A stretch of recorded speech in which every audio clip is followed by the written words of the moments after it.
Halo teman perjalanan, kembali lagi bersamaku di Suara Perjalanan program Skala. Kali ini kita sudah memiliki studio baru walaupun kecil, tapi semoga ada kebermanfaatan lebih dari apa yang kita lakukan sekarang. Dan kita akan langsung ngobrol dengan salah satu narasumber yang inspiratif tentunya. Kita sekarang bersama dengan Kak Muhammad Rasya. Halo. Halo, Halo Kak Rasya, terima kasih udah mau menjadi narasumber di program Skala episode sekarang ini. Gimana kabarnya, sehat? alhamdulillah sehat. Makasih karena sudah meluangkan waktunya. Terima kasih juga untuk Skala Suara Perjalanan yang sudah mengundang. Kita langsung aja ke topik obrolan Kak Rasya. Dan untuk background dari Kak Rasya ini sekarang sedang menekuni ilmu komunikasi yang lebih khususnya PR ya, Public Betul, Relationship. public relation. Ya, dan aku sendiri ingin bertanya mengenai definisi daripada ilmu komunikasi itu apa. Dan menurut Kak Rasya, sudut pandang Kak Rasya tentang jurusan ilmu komunikasi ini emang sering diremehkan kah? Atau ada stigma yang paling sering Kak Rasya dengar tentang anak ilkom ini sendiri gitu? Oke, pertama aku pingin jelasin dulu mungkin ya. Mungkin teman-teman di sini atau mungkin teman-teman yang nonton itu tuh mereka selalu berpikir bahwasannya ketika orang masuk ke jurusan ilmu komunikasi kita belajar ngomong doang gitu. Ya, Padahal sebenarnya karena ketika sudah masuk kuliah itu tuh kita fokusnya udah bukan ke kemampuan kita dalam bicara lagi, tapi bagaimana cara kita mempergunakan komunikasi itu untuk di dunia kerja. Terutama aku kan sekarang kuliahnya di jurusan ilmu komunikasi konsentrasi hubungan masyarakat gitu yang atau orang lain sering bilang tuh humas gitu. ya, Tapi kalau misalkan host. sekarang udah pindah lagi jadi public relation gitu. Nah, sebenarnya kita tuh di sana nggak cuma belajar ngomong aja gitu, tapi kita belajar bagaimana menaikkan branding sebuah perusahaan, terus juga nggak cuma branding perusahaan, tapi branding diri kita juga biar bisa masuk di perusahaan itu gitu. Jadi apa ya pandangan masyarakat sih menurut aku saat ini pro kontra ya. Ada yang bilang bahwasannya jurusan ilmu komunikasi ini tuh cuma belajar ngomong doang atau diremehin kayak buat apa sih masuk jurusan ilmu komunikasi gitu. Tapi ada juga yang kayak sebenarnya bagus tuh kalau misalkan kita bergabung atau kayak kita sekolah di jurusan ilmu komunikasi gitu. Dan menurut aku stigma masyarakat tuh macam-macam juga ya. Ada yang mungkin meremehkan atau ada juga yang mungkin bagus nih skill komunikasi nggak semuanya orang bisa gitu. Dan aku ada pengalaman pribadi juga dulu ketika aku di sekolah, di SMA itu salah satu guru aku nanya sama aku kayak kamu mau masuk jurusan apa nih? Udah masuk eligible terus mau ambil jurusan apa? Terus aku bilang mau ambil ilmu komunikasi hubungan masyarakat. Ya. Terus dia nyeletuk kayak gini. Kayak ngapain ngambil ilmu komunikasi humas? Kamu mau kerja di RT? Katanya kayak gitu. Sebenarnya nggak ada salahnya ya ketika kalian kerja di RT, mau kerja di RW, it's not problem gitu sebenarnya. Hmm. Cuman mungkin jatuhnya tuh jadi seperti apa ya, menyepelekan si jurusan ilmu komunikasi ini gitu. Dan itu pun terjadi ketika aku mau potong rambut. Waktu itu aku mau potong Ya. rambut, terus aku ditanya kerja atau kuliah. Aku bilang kuliah, kuliahnya di mana ilmu komunikasi. Terus dia jawabnya kayak gini, ngapain kuliah di ilmu komunikasi emang kamu nggak bisa ngomong. So menurut aku masyarakat tuh sudah berpikir bahwasannya ketika mendengar kata ilmu komunikasi itu tuh cuman di ngomong doang, padahal sebenarnya Hmm. kan lebih dari itu gitu. Kita belajar satu semester tuh kita nggak cuma belajar ilmu komunikasi loh, kita belajar branding, kita belajar public relation, kita belajar manajemen, kita belajar ekonomi juga, kita belajar psikologi juga, kita belajar Hmm. sosiologi antropologi juga. Jadi banyak yang sebenarnya kita pelajari yang mungkin orang-orang yang nggak masuk ke jurusan ilmu komunikasi itu nggak tahu gitu sih menurut Hmm. aku. Jadi bahkan masih banyak masyarakat gitu yang berstigma bahwa tentang ilmu komunikasi ini tuh seperti kayak ya bicara aja gitu, Iya, benar. tidak melihat lebih dalam tentang apa itu ilmu komunikasi. Betul. Oke. Betul banget. Dan tadi Kak Rasya sudah sedikit menjelaskan tentang PR ini. Aku pengen nanya, seberapa besar dampak komunikasi tentunya terhadap masyarakat, dan apa yang terjadi kalau komunikasi dilakukan tanpa adanya tanggung jawab atau semena-mena. Oke, menurut aku komunikasi itu sangat berdampak sekali ya sama masyarakat. Kenapa? Karena sekarang itu apa-apa tuh harus sama komunikasi. Enggak sih, dari dulu tuh dari semenjak kita lahir, itu tuh kita sudah tidak bisa terlepas dari yang namanya komunikasi. Sampai kita meninggal, bahkan kalau di Islam, itu kita beres meninggal aja kita masih ditanya, which is Nah, komunikasi.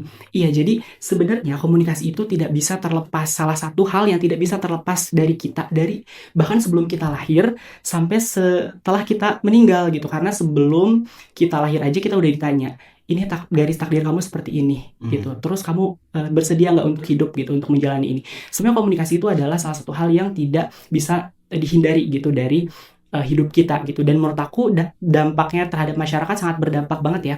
Apalagi sekarang banyak banget lembaga-lembaga, organisasi-organisasi yang contohnya Green Generation. Mereka tuh lewat komunikasi loh gitu. Mereka pingin apa ya, sungai jadi lebih bersih, lingkungan lebih bersih, terus juga lebih penghijauan lebih terjadi di Indonesia ini.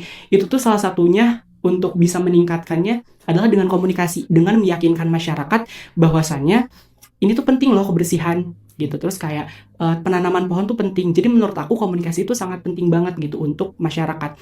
Terus kalau misalkan ditanya soal antara komunikasi dan tanggung jawab, aku tuh nggak tahu kenapa selalu berpikirnya ke politik. Kenapa? Karena komunikasi yang disertai dengan tanggung jawab itu salah satu, mungkin banyak ya, tapi aku sih pingin kasih contohnya adalah politik gitu. Karena di politik itu kan kita kayak kita mencari suara gitu, kita meyakinkan masyarakat untuk milih kita nih untuk jadi, kalau misalkan DPR, untuk jadi representasi kita masyarakat gitu, untuk menjadi wakil masyarakat.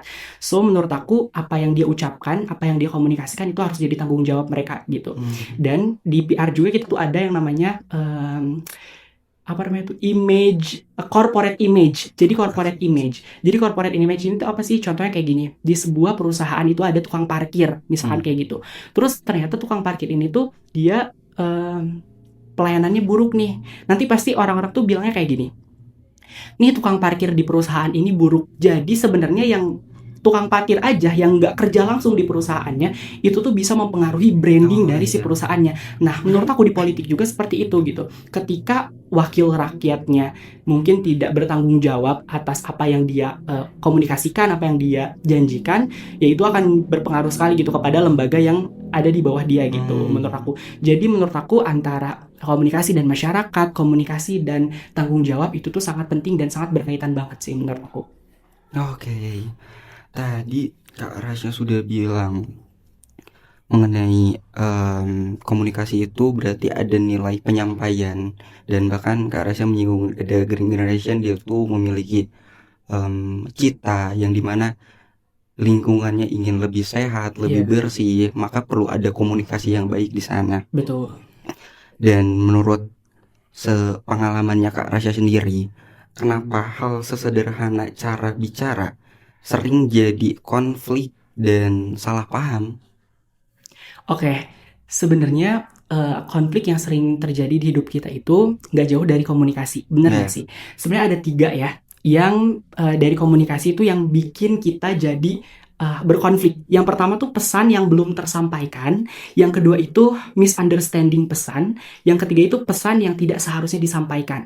Yang pertama, pesan yang belum tersampaikan. Kita tuh sering belum menyampaikan pesan, tapi pemahaman orang lain tuh kayak dia bohong atau dia nggak mau ngasih tahu gitu. Itu akan terjadi masalah. Kalau dari komunikasi sih ada 3 itu ya. Terus juga misunderstanding pesan. Kita punya makna dari pesan yang kita sampaikan itu A, tapi nyampe ke si orang lainnya tuh B. Nah, itu akan jadi konflik juga gitu. Terus yang ketiga, pesan yang tidak seharusnya disampaikan. Sesuatu hal yang sebenarnya tidak seharus kita sampaikan itu sebenarnya nggak boleh disampaikan gitu. Karena kenapa? Karena kalau pesan yang seharusnya tidak disampaikan kita sampaikan, itu nanti akan menjadi konflik. Jadi menurut aku, kenapa komunikasi ini tuh jadi sumber dari masalah kita sehari-hari? Ya karena 3 tersebut. Pesan yang belum tersampaikan, terus juga pesan yang tidak seharusnya disampaikan, sama misunderstanding pesan gitu. Oke, oke. Aku punya contoh yang mungkin sedikit relevan dengan apa yang tadi udah Kak Rasya sampaikan. Aku pernah dengar orang yang sedang berdebat, tapi setelah aku telaah, ternyata isi dari debat itu mereka posisinya nggak ada yang pro kontra gitu, cuman ada misunderstanding mungkin ya di Ya, sana. Jadi mereka mendebatkan yang sebetulnya mereka satu posisi, tapi karena penyampaiannya yang berbeda sehingga betul. terjadi konflik gitu. Betul, betul banget. Oke. Dan apa bedanya sih orang yang sekedar bisa ngomong dengan orang yang belajar komunikasi, dan kekuatan apa atau sesuatu yang dimiliki ketika orang belajar ilmu komunikasi dengan orang yang hanya bisa ngomong aja gitu. Oke, di yang orang belum bisa, yang orang yang nggak belajar ngomong, yang nggak belajar ilmu komunikasi sama Iya. yang belajar komunikasi. Menurut aku itu sangat beda banget ya, karena orang yang belajar komunikasi itu, yang nggak belajar komunikasi dulu deh, dia tuh akan Oke. merasa bahwasannya dia bisa ngomong itu ketika dengan teman mereka, dengan keluarga mereka, dengan pacar mereka, atau dengan orang-orang yang sudah sebenarnya sebelumnya dekat sama mereka. Itu orang yang mungkin apa namanya tuh nggak belajar sama ilmu komunikasi gitu. Tapi orang yang belajar ilmu komunikasi itu mereka harus siap untuk berhadapan langsung dengan bahkan orang yang tidak kenal gitu. Kayak misalkan dengan klien kita, karena kita harus bisa menyesuaikan obrolan kita dengan mereka, kita harus tahu tata caranya gimana. Bahkan di ilmu komunikasi aja kita belajar cara berpakaian. Ketika bertemu dengan si ini kita harus berpakaian apa, ketika bertemu dengan si ini harus berpakaian apa. Jadi menurut aku sebenarnya yang paling terlihat adalah, sebenarnya terlihat aja sih, kayak kalau misalkan orang yang belajar ngomong mungkin mereka lebih nyaman ngobrolnya sama orang yang udah kenal aja gitu. Tapi kalau misalkan orang yang belajar ilmu komunikasi, mereka akan bisa ngobrol sama siapa aja gitu. Even itu terpaksa ya, even itu introvert, tapi mereka akan bisa dan akan sanggup gitu, karena itu yang dipelajari di ilmu komunikasi. Terus menurut aku kalau misalkan sesuatu hal yang apa ya, sesuatu hal yang penting gitu atau yang dipunya sama orang komunikasi sama orang yang gak punya komunikasi, kalian ngerasa nggak sih dalam sehari itu kita bernegosiasi ratusan bahkan puluhan ribu kali bernegosiasi. Kenapa? Karena kita tukang ojek aja misalkan itu bernegosiasi harga gitu. Terus seseorang yang ingin lebih kaya, seseorang yang ingin lebih sukses, seseorang yang ingin karirnya lebih naik, itu tuh tidak jauh dari yang namanya negosiasi. Benar, itu tuh benar banget, karena di semua hal di hidup kita untuk bisa jadi a better person itu pasti adanya negosiasi. Orang bengkel aja pasti negosiasi harga gitu. Terus juga orang rumah sakit juga pasti ada negosiasi. Jadi semuanya tuh ada turunan ilmu komunikasi, negosiasi itu yang menurut aku penting sih dan tidak bisa dimiliki oleh orang-orang yang nggak belajar ilmu komunikasi gitu. Karena di PR terutama kita tuh belajar ada mata kuliah negosiasi gitu. Jadi kita belajar gimana cara negosiasi, gimana cara kita biar bisa dapat ketika negosiasi itu. Jadi menurut aku kunci dari kesuksesan udah ada nih gitu, negosiasi ini gitu. Jadi tinggal kita kembangkan aja sih menurut aku itu sih. Oke. Dan aku ingin menambahkan tadi tentang negosiasi.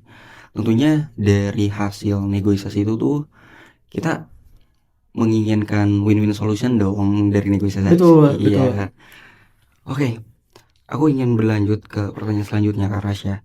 Di titik mana orang paling sering gagal menyadari bahwa masalahnya tuh bukan pada si isi pesannya gitu, tapi dari cara menyampaikan mereka. Oke. Jadi sebenarnya tuh ada beberapa poin ya yang menjadi permasalahan gitu atau jadi konflik itu. Yang pertama tuh orang tuh banyak banget ngerasa bahwasannya ketika niat kita tuh dianggap sudah sampai gitu. Jadi misalkan gini, kita tuh niat, terus kita misalkan kayak gini, aku cuma ngingetin kok. Jadi niat kita tuh padahal ngingetin kita itu tuh ternyata nggak bisa diterima loh sama orang lain kayak gitu. Jadi jangan sampai berpikir bahwasannya niat kita, even itu baik, itu akan tersampaikan dengan baik juga gitu, karena niat dan penyampaian atau kesan itu sangat berbeda jauh gitu. Jadi menurut aku jangan pernah samakan niat kita even itu baik sama penyampaian kita. Terus juga yang kedua tuh saat emosi mengambil alih struktur pesannya. Kenapa? Karena ketika kita emosi, struktur yang harusnya bisanya lebih lembut atau misalkan kata-katanya bisa lebih nggak menyakiti, tapi ketika kita emosi itu tuh bisa menyakiti orang gitu. Terus juga ketika merasa jujur berarti bebas dari tanggung jawab. Gimana sih? Kayak misalkan, ya kan aku jujur ngasih tahu kamu, padahal kejujuran dia belum tentu loh diterima sama orang lain. Jadi sebenarnya tuh yang penting itu adalah bagaimana cara kita menyampaikan, terus juga kesan kita sampainya seperti apa. Bukan niat kita, bukan diri kita sendiri, karena diri kita itu adalah tanggung jawab diri kita sendiri. Tapi apa yang kita ucapkan kepada orang lain itu tanggung jawab diri kita dan orang lain itu. Jadi menurut aku sih kayak gitu sih. Oke, menarik. Karena banyak orang yang merasa bahwa apa yang dia sampaikan tuh udah benar, tapi kok bisa orang yang menerima pesan kita malah jadi sakit hati atau malah jadi membenci kita. Tadi Kak Rasya sudah menjawab bahwa cara penyampaian kita yang mungkin perlu kita koreksi ya. Oke. Dan menurut Kak Rasya sendiri, apa yang perlu kita sadari, terutamanya individu, agar komunikasi tidak cuma jadi alat sekedar bicara dan tapi ruang untuk bisa memahami. Oke, yang pertama itu menurut aku jadikan lawan bicara itu bukan target ya, tapi tetap manusia juga karena mereka pun manusia. Jadi menurut aku ketika kita berkomunikasi itu tuh hindari gitu, kita tuh hindari kita pingin menang, hindari kayak pokoknya apa yang kita sampaikan itu harus benar. Kita pun harus melihat sisi dari diri dia sendiri gitu kan. Apakah si orang yang kita ajak ngobrol itu dia backgroundnya seperti apa, mentalnya seperti apa. Jadi kita bisa menyesuaikan nih antara komunikasi yang kita sampaikan, pesan yang kita sampaikan dengan orang tersebut gitu. Terus juga selalu ingat ya bahwasannya makna yang kita ucapkan itu tuh nggak selamanya sama niat kita. Misalkan kita niatnya baik nih ngomong sama individual A, individual B, tapi ternyata makna yang kita sampaikan itu ternyata beda nih sama niat kita gitu. Jadi menurut aku itu hindari seperti itu. Terus juga jadi menurut aku sih kalau misalkan seseorang itu udah merasa bahwasannya komunikasi ini tuh cuman untuk memvalidasi diri dia benar, menurut aku itu nanti ujung-ujungnya atau kesannya itu pasti bakal jadi buruk aja gitu. Jadi komunikasinya nggak akan berjalan dengan baik gitu. Menurut aku sih kayak gitu. Oke. Dan kalau semisalkan stigma masyarakat itu terhadap ilmu komunikasi masih menganggap remeh, dan apa dampaknya terhadap kualitas relasi dan kepercayaan di kalangan masyarakat itu sendiri? Ya, sebenarnya aku nggak tahu ya teman-teman di sini setuju atau enggak, tapi menurut aku komunikasi itu salah satu hal yang even itu salah, itu akan bisa dimaafkan. Maksudnya ketika itu salah, itu akan bisa menjadi benar lagi. Maksudnya seperti ini. Misalkan komunikasi itu salah satu hal yang tidak bisa terlepaskan dari hidup kita. Jadi, ketika kita misalkan ada seorang individual A, mereka salah nih, misalkan ada orang yang pacaran, terus di komunikasi pertama itu salah, mereka tuh salah terus jadi si pacarnya nggak terima nih. Terus si pacarnya balik lagi dengan komunikasi yang berbeda. Itu akan bisa meyakinkan pacarnya untuk kembali lagi kan. Nah, menurut aku, even ketika masyarakat memandang bahwasannya komunikasi itu diremehkan, even ketika masyarakat berpikir bahwasannya komunikasi itu nggak penting, mau nggak mau, terima nggak terima, komunikasi tidak akan pernah terlepas dari kita, dan itu akan sangat penting bagi hidup kita. Jadi menurut aku sih jangan khawatir ya untuk teman-teman yang ngerasa bahwasannya komunikasi itu diremehkan, atau kayak orang-orang yang di jurusan ilmu komunikasi yang merasa diremehkan. Karena menurut aku mau nggak mau, terima nggak terima, komunikasi itu akan selalu ada di hidup kita gitu. Dan mau nggak mau, benar gak benar itu akan selalu menjadi benar lagi ketika komunikasi dengan cara yang berbeda gitu. Jadi menurut aku ya jadi jangan hiraukan lah gitu pandangan masyarakat.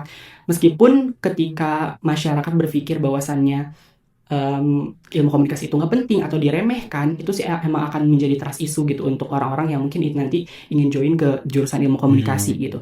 Tapi lambat laun mereka pun akan menyadari bahwasannya sebenarnya komunikasi itu penting juga sih gitu. Apalagi kita nggak bisa terlepas dari yang namanya komunikasi gitu. Dan jadinya tuh malah kena mental nantinya gitu si orang-orang yang ada di jurusan ilmu komunikasi. Tapi boleh nggak sih kita sedikit bergeser dari topik utama kita? Boleh. Tapi nanti aku coba hubungin ya sama si topik utama kita. Aku tuh nonton podcast Skala yang episode 2 yang sama Kak Siti Az-Zahra. Iya, Kak Azahra. Iya, Siti Az-Zahra. Dia tuh ngebahas tentang self reward. Iya. Ya kan, percaya nggak percaya, aku adalah salah satu orang yang jarang sekali ngasih reward ke diri aku sendiri. Iya, aku adalah salah satu orang yang jarang ngasih reward ke diri aku sendiri. Kenapa sih? Karena, tapi sebelum aku kasih tahu alasannya, aku sebenarnya nggak menyalahkan ya untuk teman-teman semua yang sebenarnya mereka suka gitu sama self reward. Sebenarnya aku nggak menyalahkan juga karena mungkin mereka punya background mereka sendiri gitu untuk bisa ini. Tapi kalau aku salah satu orang yang jarang sekali ngasih reward ke diri aku sendiri. Sebagai contoh, dulu tuh aku di mata kuliah Public Speaking and Presentation itu UTS-nya kita nge-MC formal. MC formal ini tuh cukup sulit banget karena kita perlu ngafalin katanya, terus kita perlu nada suaranya. Pokoknya banyak banget yang perlu ini. Terus presentasi, di UASnya kita presentasi. Di presentasi ini, kita harus mempresentasikan perusahaan yang kita bikin sendiri untuk Mm-mm. menarik investor, mau nggak nih berinvestasi di perusahaan kita, kayak gitu. Nah, perjalanan menuju ke UTS dan UAS ini, teman-teman aku tuh kayak gini, pokoknya nanti beres dari sini aku pingin healing ke A, pingin healing ke B, aku pingin jajan ini, pingin jajan itu, aku pingin beli ini, pingin beli itu. Saat itu aku nggak sama sekali memikirkan itu. Terus ketika beres UTS dan UAS, ternyata aku dapat nilai tertinggi. Dan saat itu, nilai itu menurut aku adalah hadiah terbaik untuk aku. So, aku nggak perlu lagi untuk ngasih reward makan di mana, healing kemana, terus juga kayak pingin beli barang yang aku pingin, karena menurut aku itu udah cukup gitu untuk aku.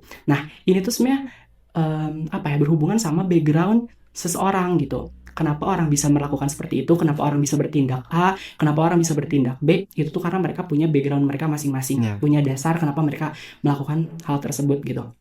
Kayak aku, mungkin orang-orang yang sekarang suka self reward, mungkin dulunya mereka jarang reward diri dia gitu, atau mungkin dulu mereka tidak mendapatkan apa yang mereka ingin gitu. Tapi berbanding terbalik dengan aku, kalau aku dulu bisa dapetin apa yang aku pingin dan aku harus dapetin apa yang aku pingin. Tapi setelah berbalik, ketika ayah meninggal itu kita tuh kayak 180 derajat harus berubah gitu. Nah, di situ kita harus benar-benar kayak beradaptasi secara langsung. Nah, menurut aku ini tuh adalah jadi salah satu background kenapa aku bisa bertindak seperti itu. Oh, Nah, oke. itu pun yang sebenarnya terjadi di masyarakat. Kenapa masyarakat bisa mengatakan bahwasannya ilmu komunikasi itu seperti ini? Karena mereka punya background nih.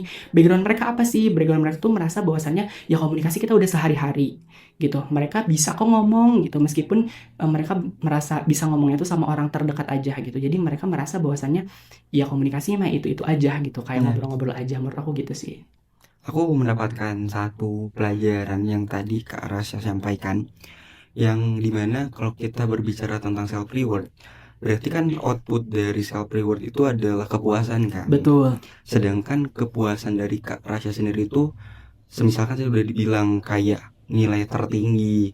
Nah, menurut aku tuh tadi faktornya memang betul, background kita tuh beda-beda. Betul. Jadi untuk caranya pun akan berbeda-beda. Kita tidak bisa menjudge atau menyamaratakan Betul. setiap self reward kita tuh harus seperti apa, karena Ya. kita sudah kayak memiliki kepuasan tersendiri. Itu kan definisi self reward seharusnya kan. Iya, betul. Oke, kita tuh udah tadi aku udah banyak sekali melontarkan pertanyaan terhadap Kak Rasya. Aku ingin meminta Kak Rasya untuk bisa menyimpulkan dan menekankan kembali terhadap pendengar mengenai dari apa yang kita bicarakan dan pesan apa terkhususnya dari hati Kak Rasya untuk teman-teman pendengar sendiri gitu.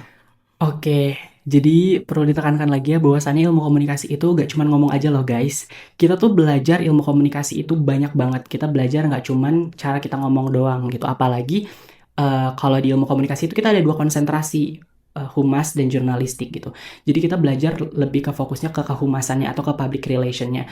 Jadi menurut aku kayak jangan dihiraukan ya. Pertama itu jangan dihiraukan kalau misalkan masyarakat berpikir bahwasannya ilmu komunikasi itu nggak penting. Terus juga menurut aku komunikasi itu akan sangat menjadi salah satu hal yang menyebabkan konflik gitu. Jadi menurut aku caranya gimana adalah dengan kita berhati-hati dengan cara kita berbicara gitu. Terus juga tadi kita ngebahas tentang corporate image. Ya, corporate image. Dimana corporate image ini tuh semua tatanan yang ada di perusahaan, semua tatanan yang ada di lembaga itu sangat berpengaruh sekali sama image atau brand dari perusahaan itu tersebut. Jadi perlu dijaga even ketika lembaga kecil atau lembaga besar, semua tatanannya, semua orang yang ada dalam situ perlu menjaga brand atau image dari perusahaan itu juga. Terus juga kayak tadi kita membahas tentang komunikasi sebagai ruang memahami. Kita harus bisa jadiin komunikasi itu bukan ruang untuk cari validasi atau kita jadi ruang untuk membenarkan diri, tapi ruang untuk saling memahami gitu. Jadi biar kitanya tidak misunderstanding seperti yang tadi udah aku bilang juga gitu juga. Dan yang terakhir pesan aku untuk teman-teman semua, untuk teman-teman ilmu komunikasi yang mungkin merasa diremehkan atau bahkan untuk teman-teman jurusan lain yang mungkin merasa bahwasannya selalu diremehkan oleh masyarakat, bahwasanya jurusan itu nggak penting. Just remember that you don't own anybody anything. Kalian nggak berhutang apapun sama siapapun. So berjalanlah di jalan kalian sendiri, dan jika potensi kalian diragukan, buktikan bahwasannya keraguan mereka salah. Wow. Dan aku cukup terkesan dengan apa ya enggak dari closing statement mungkin ya tadi. Tapi sebelum itu ada beberapa pertanyaan dari teman perjalanan. Oke. Ada 2 pertanyaan dari teman perjalanan yang ingin menanyakan ke Kak Rasya. Untuk satu-satu dulu ya. Untuk pertanyaan yang pertama itu, bicara sama orang lain ngerasa gugup, keringat dingin, nggak nyaman, gimana cara mengatasinya? Oke, gugup terus juga merinding atau kayak ngadeg-deg kalau bahasa Sunda, itu tuh sebenarnya wajar banget ya teman-teman untuk pemula yang ketika ingin belajar di ilmu komunikasi. Tapi sebenarnya kunci pertama itu adalah pahami apa yang ingin kalian sampaikan. Itu tuh guru aku, Kaprodi aku selalu bilang, pemahaman kita terhadap materi yang ingin kita sampaikan itu kunci kita bisa independen. Kalian lihat gak sih di perusahaan-perurusahaan orang selalu independen ketika ingin mempresentasikan hasil kerja mereka. Itu tuh kenapa mereka bisa independen, karena mereka paham dan tahu sekali apa yang ingin mereka sampaikan dan apa yang perlu mereka sampaikan.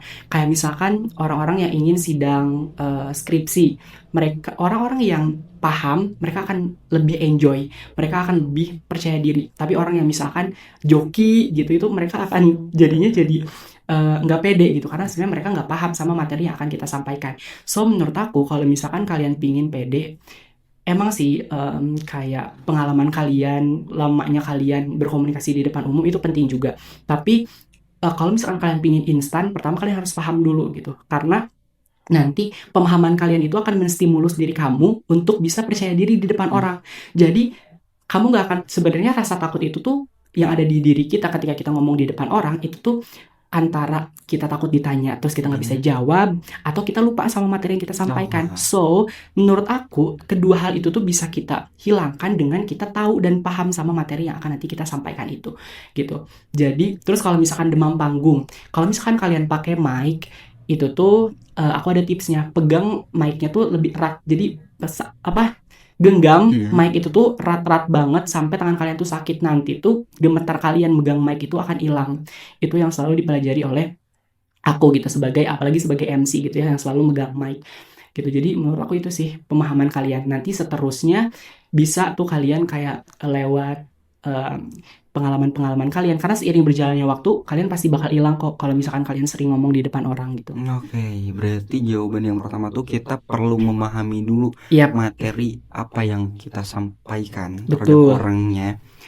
Karena kalau semisalkan kita ingin memahami dari materi itu, kita perlu belajar dong. Betul banget. Ya. Dan tadi Kak Rasya juga sudah memberikan tips and trick kalau misalkan kita berbicara depan banyak orang, kalau gemetar dan gugup dan sebagainya gitu. Untuk pertanyaan dari audiens yang kedua itu, apakah skala prioritas dalam suatu hubungan itu bisa ditentukan dari komunikasi? Oke, sebenarnya aku nggak bisa bilang itu iya, aku nggak bisa bilang itu enggak juga. Karena emang komunikasi itu penting dalam sebuah hubungan. Enggak juga karena banyak orang yang kayak mereka merasa kualitas hubungan mereka tuh bukan berdasarkan mereka berkomunikasi. Bener nggak sih? Tapi menurut aku komunikasi itu bisa jadi jurang kita untuk hancur di hubungan tersebut, atau bisa jadi jembatan untuk kita bisa jadi lebih baik lagi. Jadi jurangnya gimana sih? Karena kalau misalkan kita banyak berkomunikasi, too much information, oversharing, iya, itu tuh nanti malah memancing pasangan kita untuk kayak marah. Misalkan kita terlalu oversharing tentang masa lalu kita, terlalu oversharing tentang hidup kita, sesuatu hal yang sebenarnya tidak seharusnya kita utarakan, itu kita utarakan, nanti bisa jadi ilfeel loh. Nanti bisa jadi kayak, ih kok dia kayak gitu sih, ternyata kok dia oversharing sih, kayaknya aku nggak perlu deh denger itu. Nah itu terus juga bisa juga sebagai jembatan kita untuk jadi hubungan yang lebih baik lagi. Kalau misalkan kita mengkomunikasikan sesuatu hal yang sebenarnya perlu dikomunikasikan, kayak kita misalkan lagi marahan, atau misalkan kita lagi ada misunderstanding, itu tuh perlu banget yang namanya komunikasi.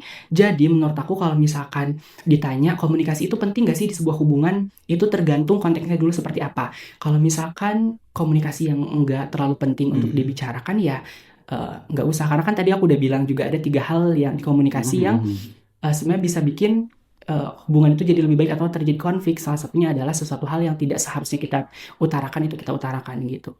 Udah sih itu paling. Oh, oke. Wow. Dan sebenarnya untuk pertanyaan-pertanyaan dari materi dan audiens itu udah selesai Kak Rasya. Tapi ada satu pertanyaan otentik Oke. dari tim Skala Suara Perjalanan yang mungkin kurang ada keterkaitannya dengan apa yang kita bicarakan tadi.